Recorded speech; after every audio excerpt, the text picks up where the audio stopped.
उन लड़कों ने मुझे बहुत ज़्यादा पैसे दिए और एक रात के लिए ले गए। जब पांचों लड़कों ने मेरे जिस्म से अपनी हवस पूरी कर ली तो अचानक से उनका छठा दोस्त भी आ गया। मगर वो जैसे ही कमरे में अंदर आया तो उसकी चीखें निकल गई, क्योंकि हालात इंसान को वह सब करने पर मजबूर कर देते हैं जिसके बारे में उसने कभी सोचा भी नहीं होता, या यूं कहे कि कभी कभी जरूर से ज़्यादा ख्वाहिशें इंसान को ख़त्म कर देती है। मैं भी कभी ना पूरी होने वाली ख्वाहिशों के सफ़र पर निकल पड़ी थी। मैं रात 12 बजे से उस छोटे से कमरे में बिस्तर पर पड़ी हुई थी और एक के बाद एक दूसरे लड़कों ने मुझे नोच डाला था। दर्द अपनी इंतहा पर था, लेकिन ये सब कुछ मैंने अपनी मर्जी से अपनाया था। ना ही मुझे अपने कपड़ों का होश था और जिस्म में उठने वाली दर्द भरी लहर का। दो ही लड़कों ने मेरा हाल ऐसा कर दिया था कि मेरा सारा तन जख्मी हो गया। मेरे साथ ही हवस पूरी करने आने वाले हैं और मुझे पूरी खुशी से उन्हें वक्त देना है। मैंने कभी सोचा भी नहीं था कि मेरी जिंदगी की कोई रात ऐसी भी होगी। यह सब मैं एक भारी कीमत की वजह से कर रही थी, इसीलिए पीछे हटने का कोई सवाल ही नहीं था। मेरी जिम्मेदारियां और मेरे घरवालों की ख्वाहिश ही मुझे उस रास्ते पर ले आई थी जहां मैंने एक ही रात में 5 लड़कों के साथ रात गुजारने की हामी भर ली थी। आम हालात में तो किसी लड़की के लिए ऐसा सोचना भी मुमकिन नहीं, लेकिन मैं जिस जगह थी वहां मुझे यह फैसला करने में ज़्यादा वक्त नहीं लगा था। वह सब सेहतमंद और तंदुरुस्त नौजवान थे जिनकी ताकत के आगे मैं कुछ भी नहीं थी। बिस्तर तक लाने वाले दोनों नौजवानों ने कुछ लम्हों में ही मुझ पर काबू कर लिया। मुझे पूरी तरह अपनी हवस का निशाना बना लिया था।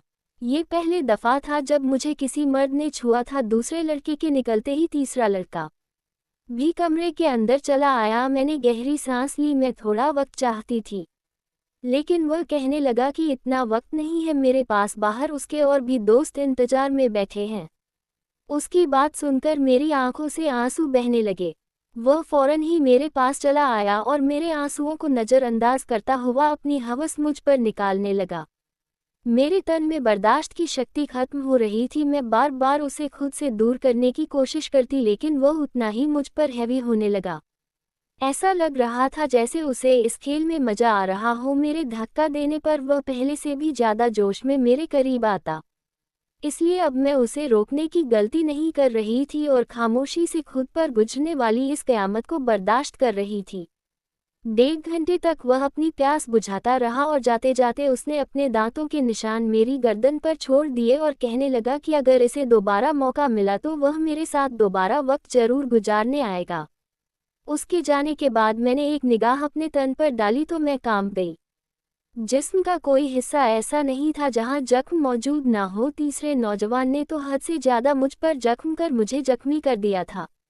जगह जगह उसके दांतों के निशान पड़ चुके थे और फिर बचे उन 2 लड़कों ने भी 1-1 घंटा मुझे इसी तरह अपनी हवस का निशाना बनाए रखा। उन लोगों को मुझ पर ज़रा भी रहम नहीं आया था, और आता भी क्यों। उन्होंने एक बड़ी रकम के बदले मेरी एक रात खरीदी थी। वह तो अपना अपना हिस्सा वसूल कर रहे थे और यह एक रात मेरी जिंदगी की काली रात बन गई थी।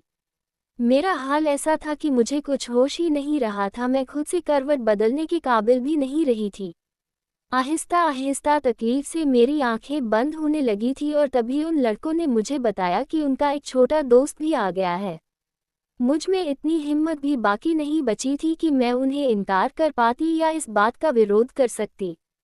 जैसे ही छठा लड़का कमरे में दाखिल हुआ और मेरे बिस्तर के करीब आया तो मुझे देखकर उसकी चीखें निकल गई। उसकी चीखें क्यों निकली वजह जानकर आपके भी रोंगटे खड़े हो जाएंगे। मेरा नाम मधु है और मेरी उम्र सिर्फ 22 साल थी। मैंने ग्रेजुएशन कर रखी थी, लेकिन आज के दौर में ग्रेजुएशन कुछ भी नहीं होती। लोग बड़ी डिग्रियां हाथों में लिए सड़कों की धूल समेट रहे होते हैं। इस बात का सही तरीके से अंदाज मुझे उस वक्त हुआ जब मैं नौकरी की तलाश के लिए निकली। हर कंपनी के आगे नौजवानों की एक बड़ी सी लाइन लगी होती है जो अपनी बारी के इंतजार में रहते थे।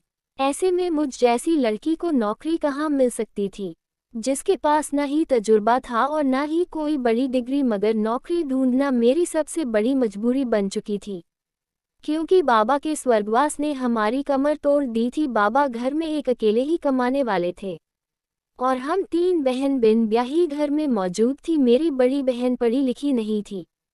इसीलिए कमाने की जिम्मेदारी उसकी बजाय मेरे कंधों पर आ गई थी। मैं घर से बाहर निकली तो मेरे होश ठिकाने आ गए। मैं तो बाहर की दुनिया को बहुत आसान समझ रही थी, लेकिन अब मुझे समझ आ गया था कि बाबा कितने जतन करके हमारे लिए रोटी कमाते थे। हम हमेशा ही बाबा से इस बात पर नाराज रहती थी कि वह हमारी ख्वाहिशें पूरी नहीं करते। मेरी नाराजगी पर बाबा का चेहरा हमेशा उतर जाता। वो बड़ी मोहब्बत से मुझे पुकार कर कहते, मधु बेटी तू फिक्र ना कर, एक दिन तेरे भाग भी जग उठेंगे।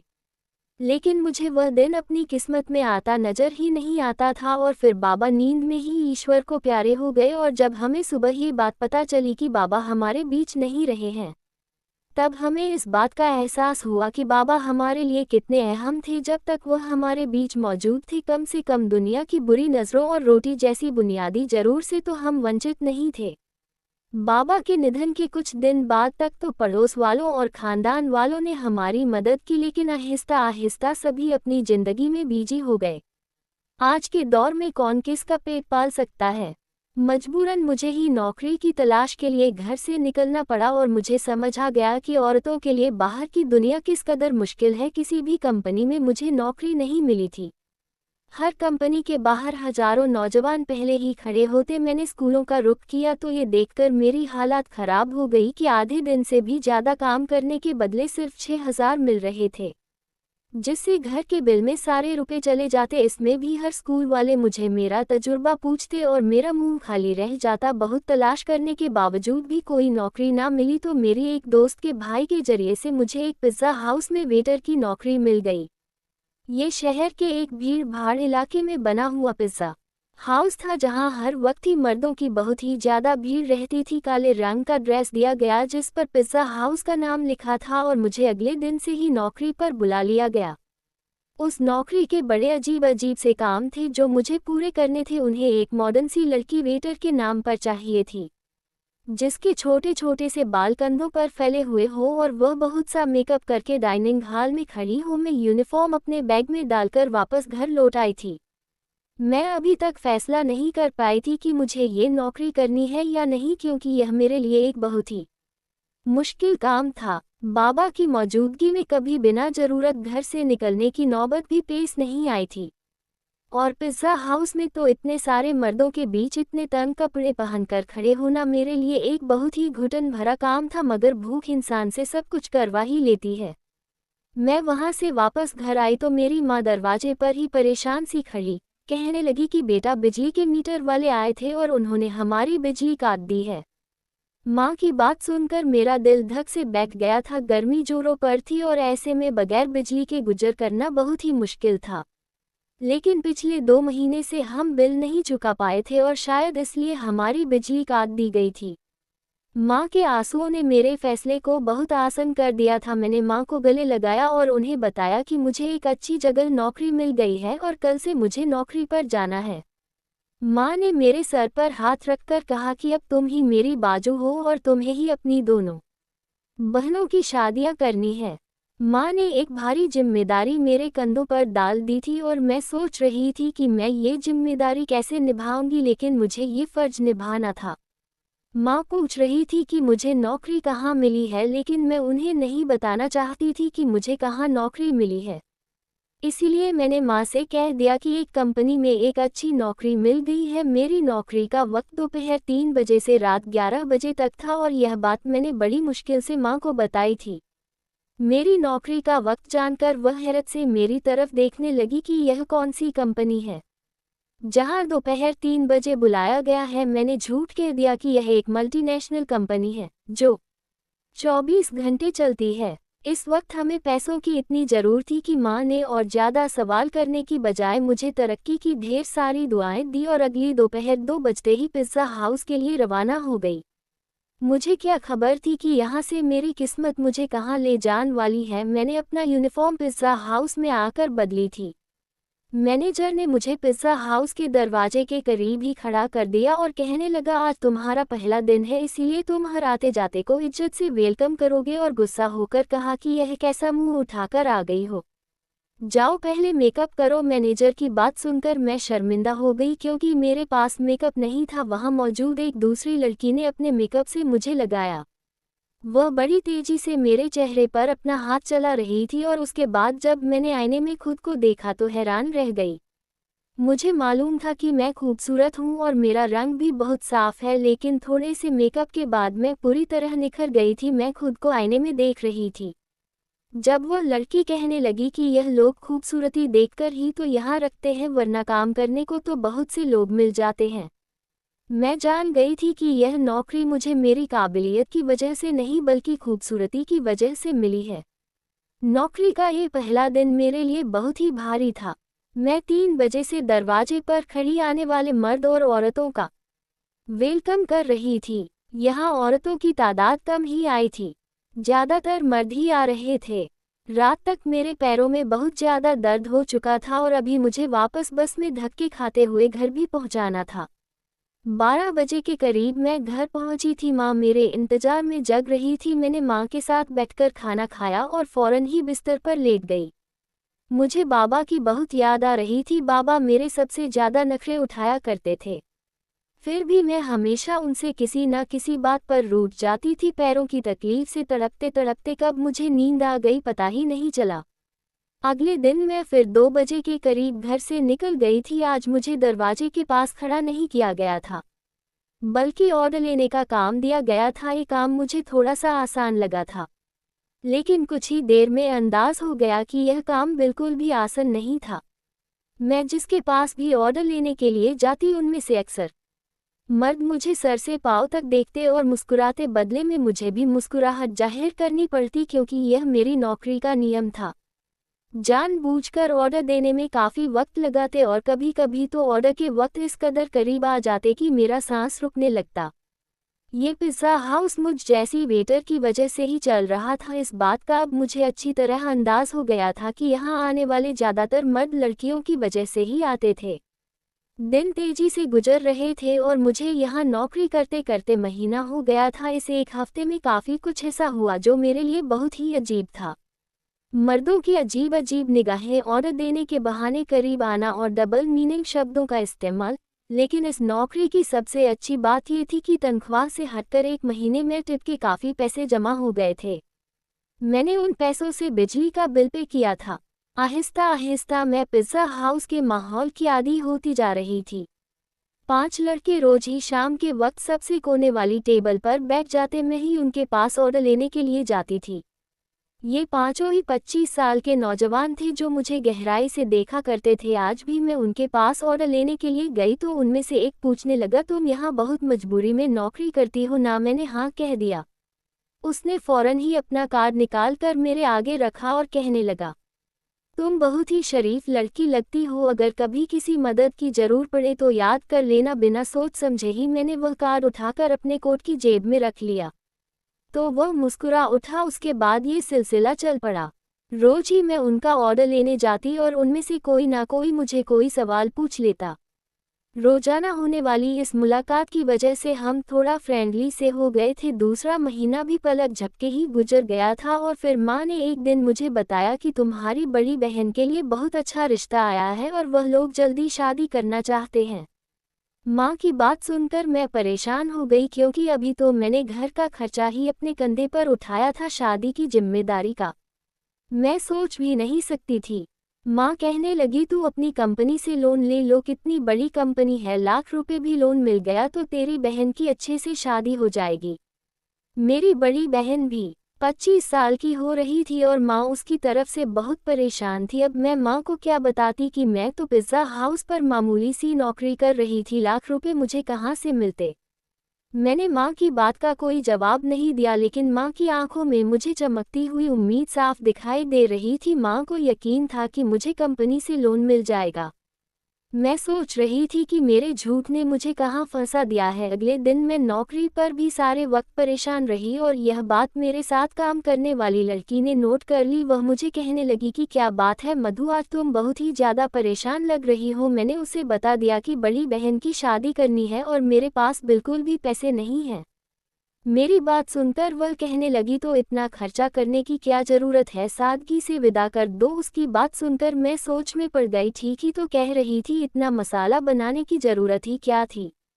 घर आकर मैंने माँ को यही मशवरा दिया कि वह सादगी से बहन की विदाई कर दे, लेकिन मेरी बात सुनकर माँ कहने लगी कि हर किसी को हमारे मसलों की जानकारी नहीं है।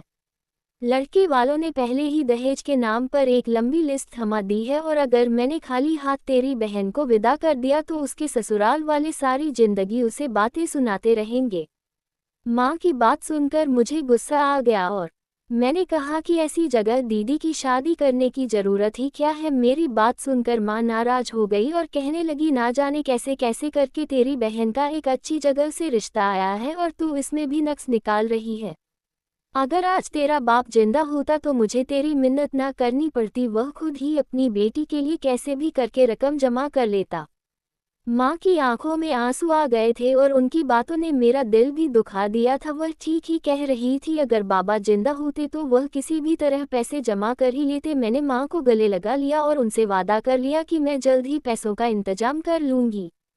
मैं खुद भी नहीं जानती थी इतने सारे पैसे मुझे कहाँ से मिलेंगे। बाप का साया वाकई औलाद के लिए बहुत बड़ा आशीर्वाद होता है। वह अपनी जान पर खेलकर भी औलाद को जिंदगी के सारे सुख देता है, और मेरे लिए अपने बाप की जगह लेना बहुत ही मुश्किल था।